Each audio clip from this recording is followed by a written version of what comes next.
नमस्कार, तुमचं पुन्हा एकदा स्वागत आहे आपल्या डेली मिनी ब्लॉगमध्ये. तर आजचा डेली मिनी ब्लॉगचा दिवस आहे आपला 96वा. आज फुलपाखरू आलेला त्याची प्रिंट द्यायला, कारण की आपण काहीतरी नवीन आणणार आहोत फुलपाखरू प्रिंटमध्ये. तर आज त्याला बोलवला होतो आपण. तसंच पोचलेलो कारखान्यात, आणि कारखान्यात सकाळ सकाळी एवढं कामं होती, कारण की कस्टमरचे ब्लाउजेस होते ना ते अप टू डेट आहेत, ते चेक करायला झालेलं. तर मास्टर त्याचं काम करत होता.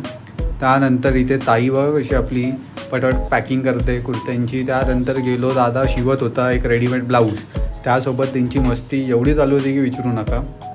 त्यानंतर पाठीमागे पण बघू शकतो की कस्टमरचं ब्लाऊज रेडी होतं आहे, आणि हे 2 उद्या द्यायचे आहेत संध्याकाळपर्यंत.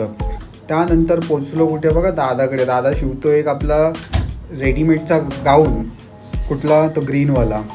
त्यानंतर दादा शिवत होतं इथे मिटन्स, म्हणजे ऑलमोस्ट हँडकफ आणि सॉक्स छोट्या मुलींचे.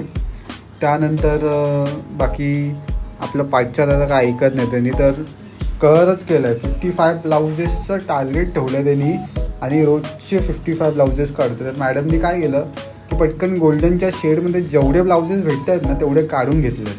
म्हणजे ऑलमोस्ट गोल्डनची तर मजाच मजा आहे. त्यानंतर शॉपला गेल्याच्यानंतर शॉपला देखील रिशास क्रिएशनचे कुर्ते बघत होते, ईशा क्रिएशनचे पण आपले आउटफिट्स एवढ्या अफाट प्रमाणात जात आहे ना की विचारू नका, कारण की दिवाळी ही ईशा क्रिएशनमध्ये कलेक्शनसोबत होतच असते. तर आजचा डेली मिनी ब्लॉग आपण इथेच एंड करूया. चॅनलला लाईक करा, शेअर करा आणि सबस्क्राईब करा विसरू नका. थँक्यू.